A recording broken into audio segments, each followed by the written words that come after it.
O senhor disse, nós não podemos dar ganhos reais de forma alguma para quem está aposentado. Na minha opinião, é algo que o Brasil hoje não comporta. O senhor falou sobre isso numa entrevista ao Canal Livre da Band, recente agora, 2 dias atrás. Não, ontem, foi ao ar ontem, né?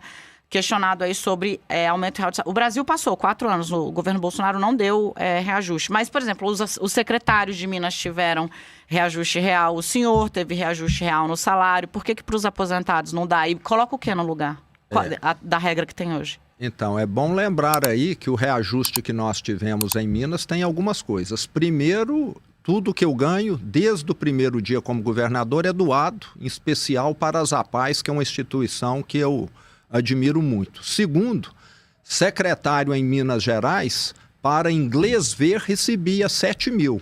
De verdade, era 60, 70 mil por causa de jetons e por causa de penduricalhos. Jeton é quando você coloca numa agência, gente, e aí a pessoa passa a receber um segundo salário dentro do governo, é só para... E eu gosto de fazer tudo certo. Então eu tive a coragem de falar não. Em vez de secretário ganhar 7 mil e na verdade está ganhando 70, eu quero que secretário ganhe 28, pronto e acabou. Foi o que eu fiz, ninguém teve coragem. E em 2007, a Aécio e PSDB fizeram uma medida populista que foi reduzir pela metade o salário dos secretários e do governador. Desde 2007 não havia sido dado um reajuste. E um secretário de Educação de Minas Gerais estava recebendo menos do que um secretário de Educação de uma cidade de 5 mil habitantes. Mas qual é a regra para o aposentado do Brasil? Qual vai ser a regra que o senhor coloca no lugar da que tem hoje, que garante aumento real de salário mínimo? O aposentado no Brasil não terá perda. Isso eu garanto. E um detalhe, Daniela, o aposentado no Brasil vai ter uma vida melhor, porque na hora que a gastança do Lula acabar, tudo que ele compra, a prestação vai diminuir de valor, todo empréstimo consignado que ele pegar, a taxa de juros vai ser menor. O Lula hoje está falando que está dando 1% a mais por ano, 2% a mais por ano e está tirando 15% na hora dos financiamentos e dos empréstimos. Isso é dar com uma mão e tirar com duas. O povo é que não sabe, às vezes, fazer cálculo adequadamente. Governador, resumidamente, por que o eleitor deve votar no senhor e não no Flávio Bolsonaro? Quer dizer, o eleitor de direita, o eleitor de centro-direita, o eleitor antilulista, ele olha a pesquisa, vê o Flávio com 30 e tantos por cento, o senhor está ali com 4, 5%, alguns um pouco mais, um pouco menos. Por que deveria votar no senhor e não no Flávio? Ô Zanini, eu tenho um histórico diferente. Eu acho que eu sou igual à maioria dos brasileiros. Eu sempre tive de ralar para ganhar o meu dinheiro e acho que um dos problemas do Brasil sempre foi ter presidentes que vieram do setor público. Foram recebedores de impostos.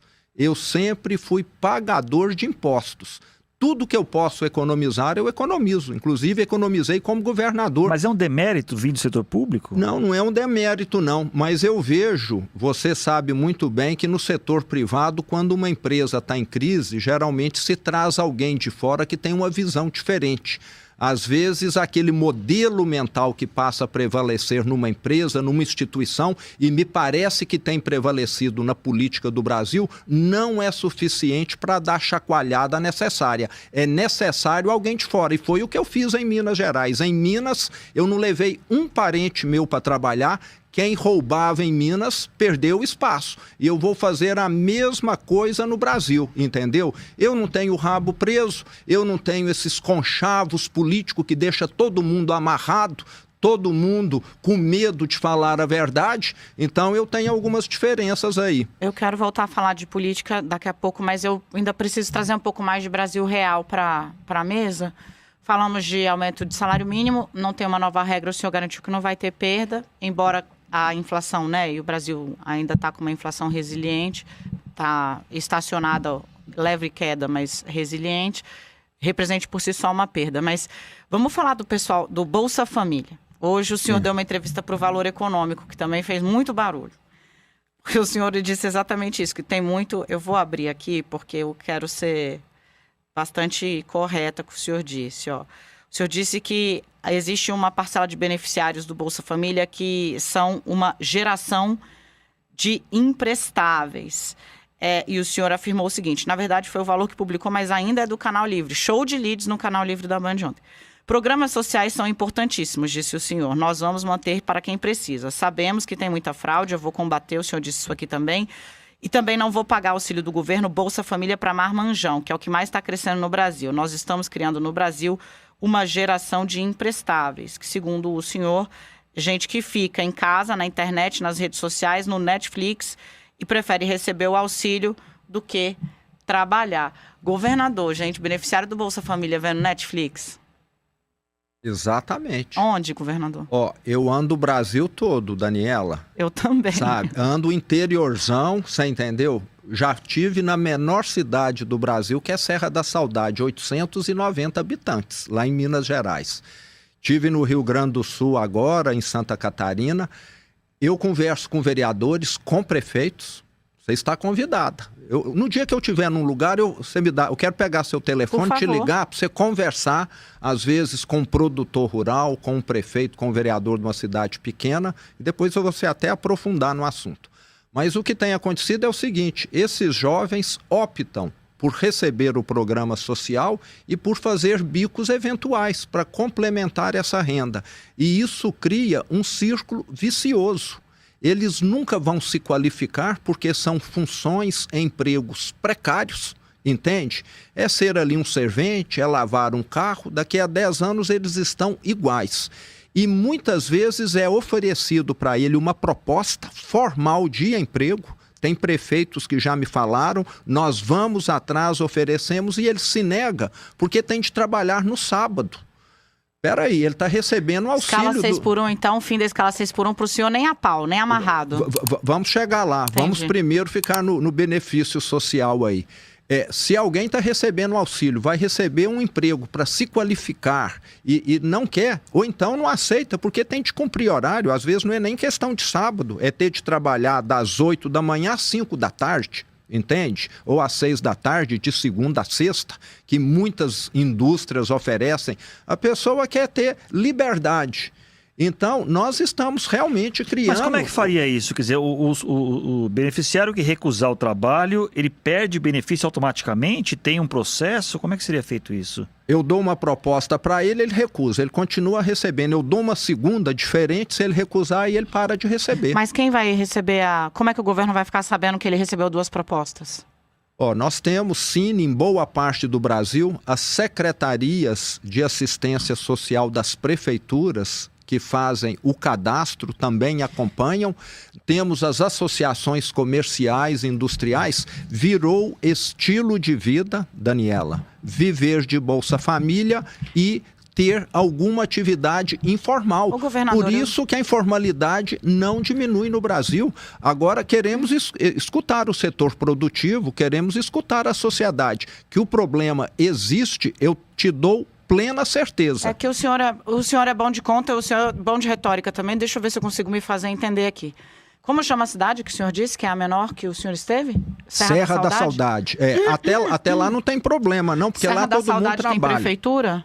Uma prefeita lá, muito boa, uma mulher. Câmara de Vereadores. Tem também. Com 800 habitantes. 800 habitantes. Na reforma do senhor, Serra da Saudade continuaria sendo uma cidade independente ou não dá para anexar um município? Porque ela tem o salário da prefeita, o salário da Câmara, os cargos da Prefeitura, os cargos da Câmara.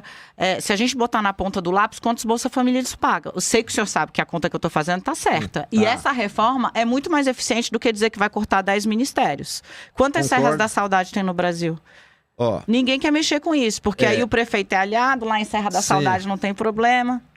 Eu acho que aí nós temos de trabalhar junto com a Confederação Nacional dos Municípios, a CNN. Então, mas eles olha só, aqui no Brasil nós temos a figura de município e de estado.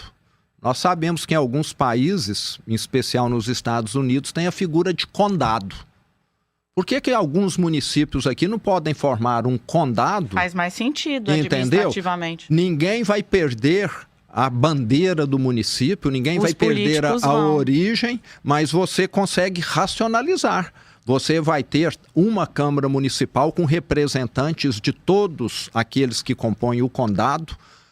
uma secretaria de educação, você tem uma racionalização. Sei que alguns não vão gostar. Agora, para isso, Daniela, avançar, eu estaria disposto a criar o incentivo necessário. Falar, quem avançar e tiver essa economia, vai receber mais tanto para poder dar uma saúde melhor, uma educação melhor. Eu acho que é tudo. Uma das coisas que falta muito no Brasil são os incentivos corretos. Aqui, muitas vezes, os incentivos vão para o lado que não leva a desenvolvimento econômico e social.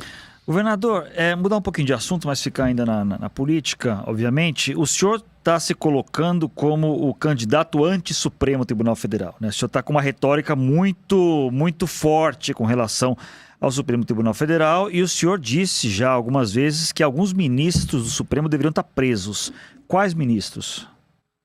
Zanini, eu tenho dito que eu e os parlamentares do Novo somos anticorrupção. Isso aí eu afirmo o tempo inteiro, antiprivilégio.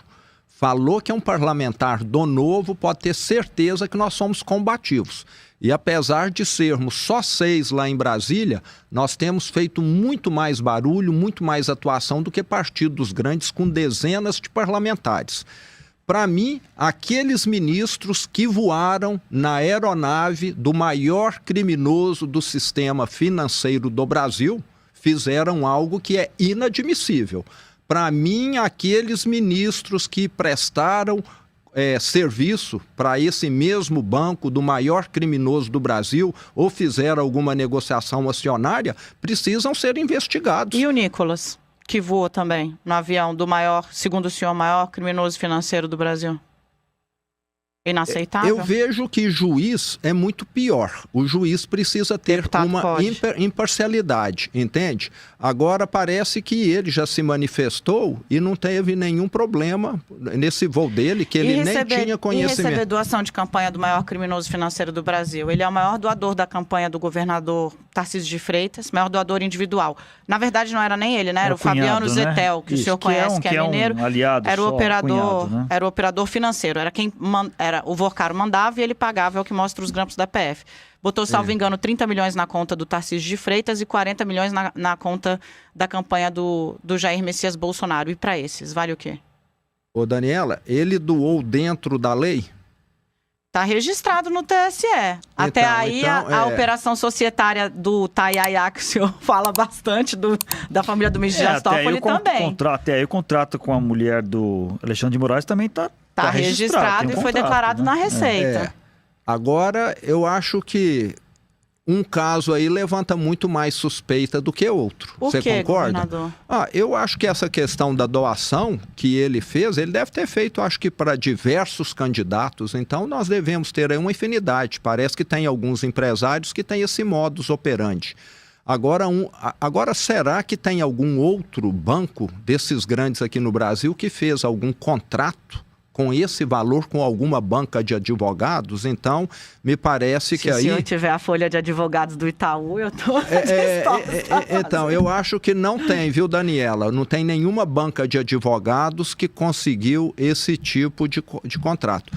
Agora, eu vejo que se é funcionário público, inclusive uma proposta que eu tenho é a seguinte: todo funcionário público de alto escalão teria anualmente de preencher uma declaração de qualquer parente seu que tenha uma atividade que possa gerar conflito, entendeu? Qualquer contrato. Eu não levei um parente para trabalhar no estado de Minas, eu não tenho um parente que se beneficiou do meu cargo durante quase 7 anos e meio. Agora eu estou vendo muita gente utilizar cargo público, os intocáveis lá de Brasília, para conseguir alguns contratos que ninguém mais consegue. Então é necessário pôr um limite nisso. Governador, já que nós estamos falando sobre essas questões éticas, né? Na semana passada, o seu sucessor, Matheus Simões, demitiu o secretário de Educação, que é o Rocieli Soares, porque ele é alvo de uma investigação na Controladoria Geral do Estado. Esse Rocieli Soares, que inclusive foi secretário aqui em São Paulo também, é um dos coordenadores do seu programa de governo, na parte da educação, inclusive teve presente aí no lançamento das diretrizes alguns dias atrás. O senhor vai mantê-lo como coordenador do seu programa de governo e poderia ser eventualmente o seu ministro da Educação, por exemplo? Primeiro eu tenho que deixar aqui muito claro, Eu sou favorável a toda investigação, o que me parece que alguns ministros do Supremo não querem fazer. Todos os meus secretários foram avisados no meu primeiro dia como governador por mim que eles poderiam contar comigo, que teriam a minha confiança até que alguém desmerecesse, que não estivesse seguindo a lei.